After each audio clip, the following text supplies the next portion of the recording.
Good afternoon students. मैं Shalu Verma, DIET lecturer psychology Firozabad. बच्चों, आज का जो हमारा टॉपिक है आपके विषय शांति शिक्षा एवं सतत विकास के अंतर्गत भारतीय दर्शन या इंडियन फिलॉसफी। तो सबसे पहले ये जानना ज़रूरी है कि भारतीय दर्शन है क्या। भारतीय दर्शन का परिचय। भारतीय दर्शन से तात्पर्य है सत्य के स्वरूप का अनावरण करना। ठीक है, यानी सत्य क्या है वह जानना।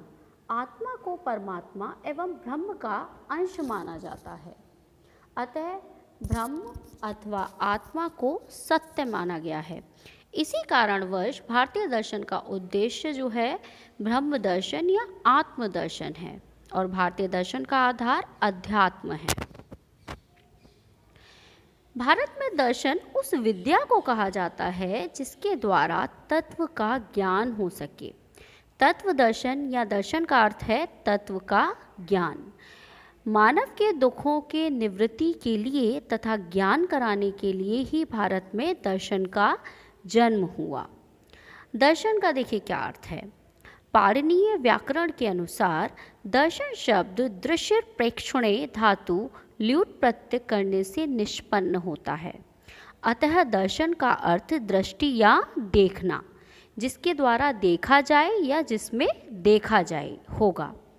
दर्शन शब्द का शब्दार्थ केवल देखना या सामान्य देखना ही नहीं है, इसीलिए पाणिनि ने प्रेक्षण शब्द का प्रयोग किया है। प्रेक्षण का अर्थ होता है किसी भी परिस्थिति को, किसी भी चीज़ को ध्यानपूर्वक देखना।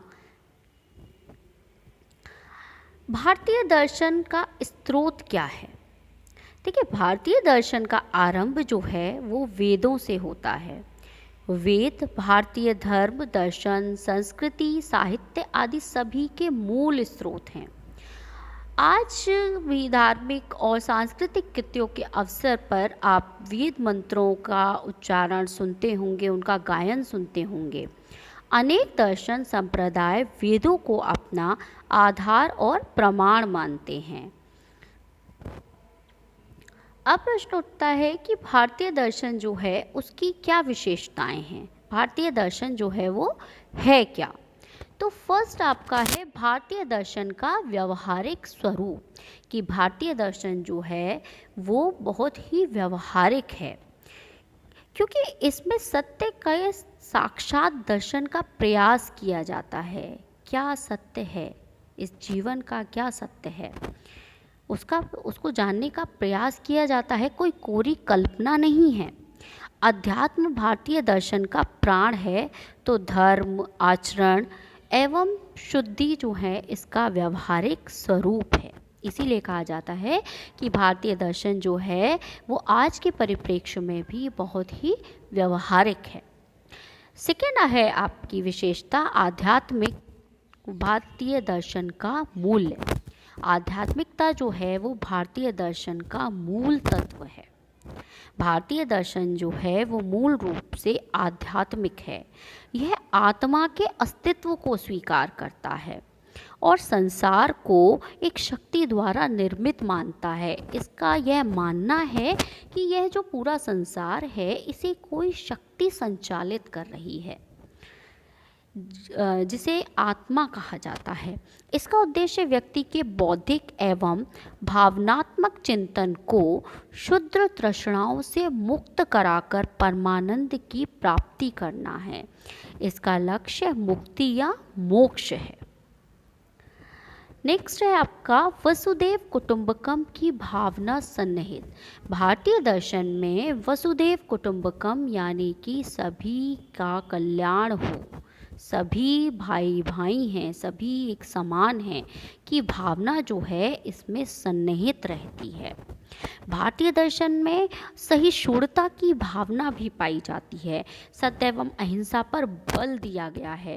भारतीय संस्कृति एवं सभ्यता ने अनेक सभ्यताओं तथा संस्कृतियों के विचारों, परंपराओं को अपनाया है, यानी उसमें एसिमिलेट करने की उन्होंने उस सारी ही जो भी परंपराएं हैं अन्य धर्मों की भी या अन्य सभ्यता, अन्य संस्कृतियों की, उनको भी अपने आप में असिमिलेट किया है। नेक्स्ट फोर्थ है आपका, भारतीय दर्शन में 4 पुरुषार्थ माने गए हैं। इससे आप भलीभांति परिचित ही होंगे कि ये 4 जो पुरुषार्थ हैं वो है धर्म, अर्थ, काम एवं मोक्ष। ये 4 पुरुषार्थ जो है भारतीय दर्शन के जो है अभिन्न अंग माने गए हैं। इन चारों पुरुषार्थों में मोक्ष जो है वो सर्वोत्कृष्ट माना गया है। शंकराचार्य के अनुसार ज्ञान द्वारा ही मुक्ति संभव है। जब ज्ञान उत्पन्न हो जाएगा तो मुक्ति अपने आप हो जाएगी। मुक्ति का अर्थ क्या है? मुक्ति का अर्थ मृत्यु से नहीं है। मुक्ति का अर्थ है कि जब व्यक्ति जो है वो जो उसकी क्षुद्र इच्छाएं हैं, जो तृष्णाएं हैं, उनके बंधन से मुक्त होकर ईश्वर की भक्ति में लीन हो जाए, ईश्वर को जानने में लीन हो जाए, उसे हम बोलते हैं मोक्ष। उन्होंने ब्रह्म की अनुभूति को मोक्ष माना है। यानी जो व्यक्ति ईश्वर को अनुभूत कर लेता है, इसका तात्पर्य है कि उसने मोक्ष को प्राप्त कर लिया है। मुक्ति की कल्पना में मनुष्य की पूर्णता का विकास निहित है। शिक्षा के द्वारा मनुष्य में हमेशा से विद्यमान पूर्णता का विकास होता है। नेक्स्ट अब आपका आता है आदर्शवादी एवं यथार्थवादिता। कि भारतीय दर्शन जो है उसमें आदर्शवादिता एवं यथार्थवादिता का गुण पाया जाता है। यानी भारतीय दर्शन ने पश्चिमी सभ्यता के आदर्शवादी दर्शन को भी अपनाया है। इसमें यथार्थवादिता पाई जाती है, यानी रियलिस्टिक थिंकिंग पर आधारित है ये। गीता का दर्शन, आप देखें कि गीता के जो उपदेश हैं कितने समय पहले दिए गए, लेकिन आज भी उसमें दी गई जो उपदेश हैं, उसमें कही गई जो बातें हैं, आज भी उनका जो है बहुत महत्व है। आज भी वो उतनी ही यथार्थवादी हैं। नेक्स्ट, भारतीय दर्शन में कर्म को बहुत महत्व दिया गया है। भारतीय दर्शन जो है वो व्यक्ति द्वारा किए गए कर्मों के आधार पर ही जो है व्यक्ति सुख और दुख का अनुभव करता है, इस बात को मानने वाला है। उसका ये मानना है कि अच्छे कर्मों के आधार पर व्यक्ति उस पर ब्रह्म को प्राप्त करने का मार्ग ढूंढ लेता है तथा मोक्ष को प्राप्त करता है। गीता में भी आपने अगर पढ़ा होगा कि कर्म को बहुत महत्व दिया गया है, कि लोगों से कहा गया है, मनुष्य से, कि तू कर्म कर, फल की इच्छा मत कर। अगर आप सही कर्म करेंगे, अपने कार्य सही से, अपने कर्तव्यों को भली प्रकार निर्वहन करेंगे और इस प्रकार करेंगे कि उससे किसी दूसरे को जो है कठिनाई का अनुभव ना हो, ठीक है, तो आप जो है ईश्वर की जो कृपा है वो अपने आप ही आप प्राप्त कर लेंगे। इस जन्म में भी व्यक्ति अपने कर्मों का फल भोगता है। वह अगले जन्म के भाग्य का निर्माण भी कर्म के आधार पर करता है। व्यक्ति जो करता है वह कर्म है, किंतु कर्म वही है जो सामाजिक, नैतिक व मानवीय दृष्टिकोण से कारणीय हो, जिसका कोई ना कोई कारण हो, जिसका कोई ना कोई पवित्र उद्देश्य हो। अब आपका आता है भारतीय दार्शनिक व्यवस्था, इंडियन फिलोसफिकल सिस्टम क्या है। देखिए, समाज के उत्थान एवं भारतीय संस्कृति के विकास के लिए वेदों का अध्ययन अनिवार्य है। भारतीय दार्शनिक व्यवस्था में आस्तिक एवं नास्तिक, ये 2 प्रकार के दर्शन को बताया गया है, जिसमें फर्स्ट है आपका नास्तिक दर्शन, जिसमें जैन एवं बौद्ध धर्म, एंड सेकेंड वन इज आस्तिक दर्शन या सांख्य दर्शन, योग दर्शन, वेदांत दर्शन, ये इसमें आते हैं। अब आता है आपका भारत में शांति हेतु दार्शनिक चिंतन। देखिए, 19वीं शताब्दी के उत्तरार्ध एवं 20वीं शताब्दी के प्रारंभ में भारत में कई मानव विभूतियों का प्रादुर्भाव हुआ। बहुत सी महान व्यक्तियों ने यहाँ जन्म लिया है, जिन्होंने देश के पुनर्निर्माण में तो योग दिया ही, उसके साथ ही साथ भारत में शांति के साथ सत्य, प्रेम, अहिंसा के संदेश और अपने आदर्शों को दूसरे देशों में भी असंख्य जिज्ञासुओं तक पहुंचाया है। आप जानते ही हैं कि भारत जो है वो सदैव एक शांति प्रिय देश रहा है। भारतीय दार्शनिकों ने अपनी विचारधाराओं व शांति एवं अहिंसा को प्रथम स्थान दिया है। विभिन्न भारतीय दर्शनों एवं दार्शनिकों की विचारधाराओं का शांति के परिप्रेक्ष्य में जो है वर्णन इस प्रकार है, जिसमें फर्स्ट आपका है जैन दर्शन एवं शांति, बौद्ध दर्शन एवं शांति, योग दर्शन एवं शांति, दर्शन एवं शांति और भारतीय विचारकों के चिंतन में शांति। अब आपका फर्स्ट इसमें आता है जैन दर्शन एवं शांति। जैसा कि स्टूडेंट्स आप जानते ही हैं कि जैन धर्म के प्रवर्तक एवं आद्य तीर्थकर मनुवंश महीपति नाभि के पुत्र श्री ऋषभदेव थे। कुछ विद्वानों ने तीर्थकर पार्श्वनाथ को जैन धर्म का मूल प्रवर्तक माना है। महावीर स्वामी ने 23वें तीर्थकर पार्श्वनाथ के 4 महाव्रतों सत्य, अहिंसा, अस्तेय एवं अप्रिय का पालन करने का उपदेश दिया।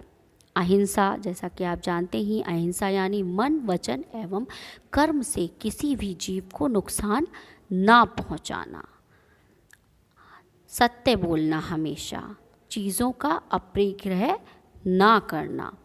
ठीक है, ये जैन दर्शन जो है वो क्रोध, लोभ, मोह, अहंकार को मानव स्वभाव की हीन वृत्तियाँ मानता है। अतः इन वृत्तियों को जैन धर्म में जैन दर्शन जो है उसमें कषाय की संज्ञा दी है और ऐसी प्रवृत्तियों को त्यागने का उपदेश दिया गया है। नेक्स्ट आपका आता है बौद्ध दर्शन एवं शांति। बौद्ध दर्शन के प्रवर्तक गौतम बुद्ध हैं, जिनका जन्म ईसा पूर्व 6ठी शताब्दी 567 से 487 ईसा पूर्व में हुआ था।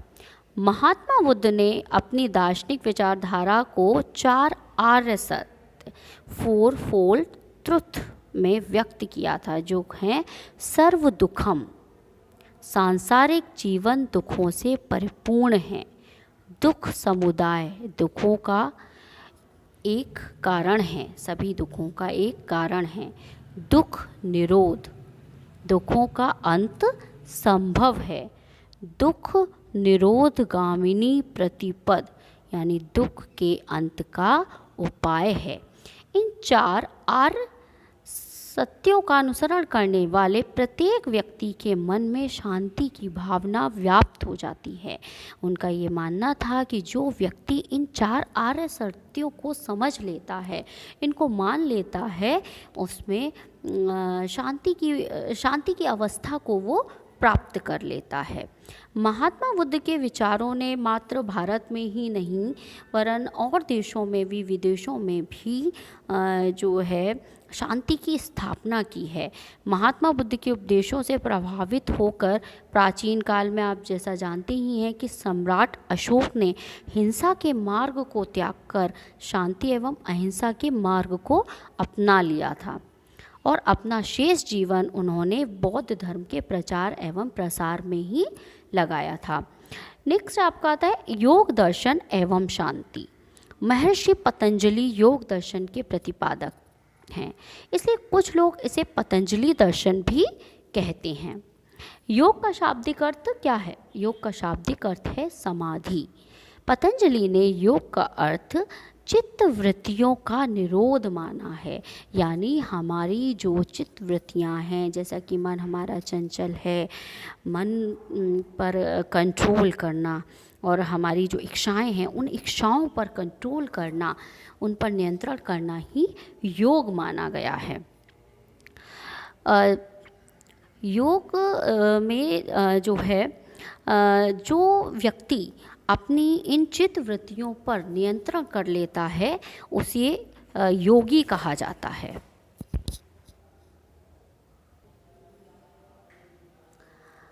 चित्तवृत्तियों के प्रमाण, विपर्य, विकल्प, निद्रा एवं स्मृति।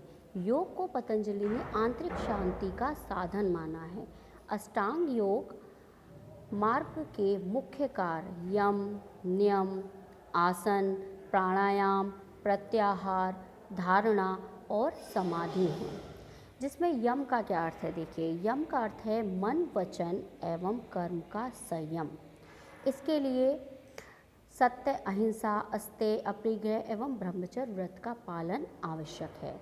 आसन से तात्पर्य है शरीर की ऐसी अवस्था जिसमें अधिक समय तक चिंतन मनन किया जा सके। इन सभी के माध्यम से चित्त को नियंत्रित कर आंतरिक शांति को प्राप्त किया जा सकता है, जो संपूर्ण विश्व में शांति को स्थापित करने का माध्यम बन सकता है। भारतीय विचारकों ने इस प्रकार चिंतन में अपना बहुत ही महत्वपूर्ण योगदान जो है वो दिया है। वेदांत दर्शन एवं शांति। वेदांत दर्शन देखिए, वेद संसार के प्राचीनतम ग्रंथ हैं और भारतीय दर्शन के मूलाधार हैं। आप जैसा कि जानते ही हैं, वेद 4 हैं। कौन कौन से? ऋग्वेद, यजुर्वेद, सामवेद और अथर्ववेद। कहा जाता है कि मूल वेद एक ही है और वह है ऋग्वेद, तथा अन्य तीनों वेद इसी ऋग्वेद के ज्ञान से उपजे हैं। ऋग्वेद सबसे प्राचीन और अथर्ववेद सबसे अंतिम वेद है। वेद के अधिकांश श्लोक जो है देवताओं की स्तुति में रचे गए थे। यदि मनुष्य को स्वतंत्र जीवन जीना है तो उसे अपने जीवन में धर्म तथा शांति को धारण करना होगा। इस बात को समझना आज के परिप्रेक्ष्य में बहुत ही ज़रूरी है। भगवत पुराण के चतुर्थ स्कंद में भी यह वर्णन किया गया है कि शांति जो है वो धर्म की पत्नी है एवं इन दोनों के आपसी सहयोग से सुख उत्पन्न होता है। उपनिषदों में वर्णित श्लोक के माध्यम से शांति के विषय में बताया गया है। आप देखते हैं कि विभिन्न अवसरों पर जब शांति पाठ किया जाता है तो उसमें भी इसी बात को जो है बोला गया है। कल्याण मंत्र का उच्चारण किया जाता है। जैसा कि आप जानते ही हैं, उसमें सर्वे भवन्तु सुखिनः, सर्वे सन्तु निरामया, सर्वे भद्राणि पश्यन्तु मा कश्चित् दुख भावेत्। यानी सभी सुखी होएं, सभी रोग मुक्त रहें, सभी मंगलमय घटनाओं के साक्षी बने और किसी को भी दुख का भागी ना बनना पड़े। इस सभी के माध्यम से विश्व शांति के लिए भारतीय दार्शनिक चिंतन की प्राचीनता व्यक्त होती है। इसके साथ ही साथ आप देखेंगे श्रीमद् भगवत गीता में भी धर्म एवं शांति की स्थापना के लिए श्लोकों का वर्णन किया गया है। इसमें एक श्लोक में कहा गया है कि जब जब देश में धर्म की हानि होगी तब तब परमात्मा जन्म लेंगे और अधर्म को समाप्त कर शांति धर्म की स्थापना करेंगे। तो इस प्रकार हम देखते हैं कि भारतीय दर्शन जो है वो कोई कोरी कल्पना नहीं है, वो कोई ऐसे ही किसी ने कुछ नहीं बोल दिया है। उसकी यथार्थवादिता आज के जीवन में भी देखने को मिलती है। सो स्टूडेंट्स, आज की क्लास में इतना ही। Thank you.